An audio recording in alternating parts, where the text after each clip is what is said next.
پہلے آسمان پر پہنچ کر آسمان کے دروازے پر دستک دی گئی۔ آواز آئی، کون ہے؟ تو جبریل امین نے جواب دیا، میں جبریل ہوں۔ آواز آئی، آپ کے ساتھ کون ہے؟ جواب دیا، یہ محمد ہیں صلی اللہ علیہ وآلہ وسلم۔ آج کی رات انہیں آسمانوں پر پذیرائی بخشی جائے گی۔ تو آسمان کا دروازہ کھل گیا اور پوچھنے والے نے حضور صلی اللہ علیہ وسلم کی بارگاہ بے کس پناہ کے اندر جو ہے وہ سلام عرض کرنے کی سعادت حاصل کی۔ تو حضور صلی اللہ علیہ وسلم کی ملاقات حضرت آدم علیہ السلام سے ہوئی۔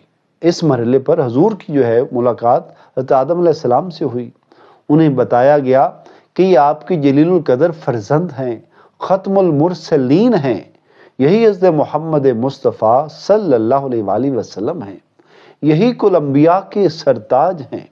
آقا دو جہاں صلی اللہ علیہ وسلم نے دادا جان کہہ کر آدم علیہ السلام کی بارگاہ میں سلام ارشاد فرمایا۔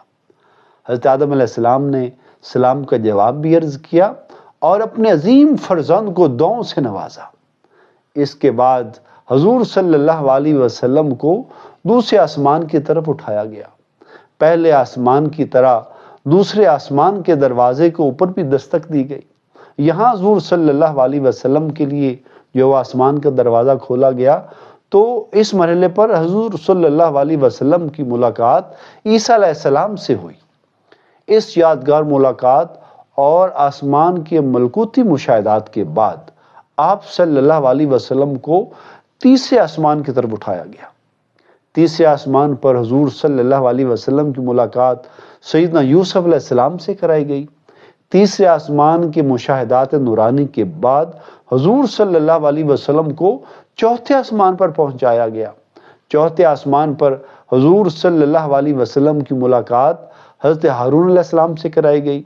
اسی طرح حضور صلی اللہ علیہ وسلم سفر معراج طے کرتے ہوئے چھٹے آسمان پر پہنچے اور سیدنا موسیٰ علیہ السلام سے ملاقات ہوئی۔ تو حضرت موسیٰ علیہ السلام کی جو چشمان مقدس ہیں وہ اشک بار ہو گئی۔ حضور صلی اللہ علیہ وسلم کی عظمت و رفعت کو دیکھ کر رشک کے آنسو چھلک پڑے۔ آپ کی زبان اقدس سے بے اختیار نکلا کہ خدائے بزرگ و برتر کے یہ وہ برگزیدہ جو ہے وہ نبی ہیں اور ان کو وہ بزرگی عطا ہوئی ہے کہ جن کی امت کو میری امت پر شرف عطا کیا گیا۔